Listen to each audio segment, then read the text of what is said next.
AP కూటమి super victory కొట్టింది. War one side అనిపించేలా వైసీపీ అనే పార్టీ ఒకటి అసలు పోటీలో లేదు అన్నట్లు ఫలితాలు కనిపించాయి.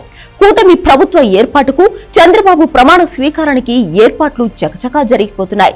సెక్రటేరియట్ ను ఆధీనంలోకి తీసుకున్న చంద్రబాబు కీలక ఆదేశాలు ఇచ్చినట్లు తెలుస్తోంది. ఇదంతా ఎలా ఉన్నా అద్భుత విజయంతో కూటమి పార్టీల నేతలు ప్రముఖులంతా శుభాకాంక్షలు చెబుతున్నారు. హీరో జూనియర్ ఎన్టీఆర్ కూడా కూటమి పార్టీలకు చంద్రబాబుకు శుభాకాంక్షలు తెలిపారు. ఎమోషనల్ గా భారీ డైలాగులు రాసుకొచ్చారు. ప్రియమైన చంద్రబాబు మావయ్యకు ఈ చారిత్రాత్మక విజయాన్ని సాధించినందుకు శుభాకాంక్షలు. ఏపీని అభివృద్ధి పథం వైపు నడిపిస్తారని ఆశిస్తున్నా.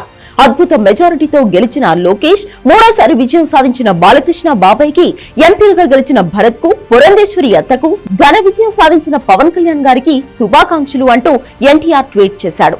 సేమ్ పదాలతో కళ్యాణ్ రామ్ కూడా ఓ ట్వీట్ చేశాడు.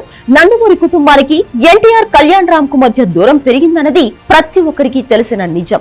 చంద్రబాబు అరెస్ట్ ఎపిసోడ్ తర్వాత ఆ దూరం మరింత పెరిగింది. స్కిల్ కేసులో చంద్రబాబు అరెస్ట్ అయి జైల్లో ఉన్నప్పుడు నందమూరి కుటుంబ సభ్యులంతా న్యాయ పోరాటం చేశారు. ప్రత్యక్ష పోరాటం కుదరని వాళ్లు సోషల్ మీడియాలో రియాక్ట్ అయ్యారు. ఎన్టీఆర్ మాత్రం కనీసం రియాక్ట్ కూడా కాలేదు.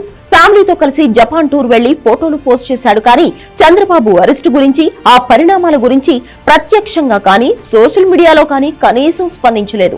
అలాంటి ఎన్టీఆర్ కూటమి గెలుపుపై రియాక్ట్ కావడం కొత్త చర్చకు కారణమవుతోంది.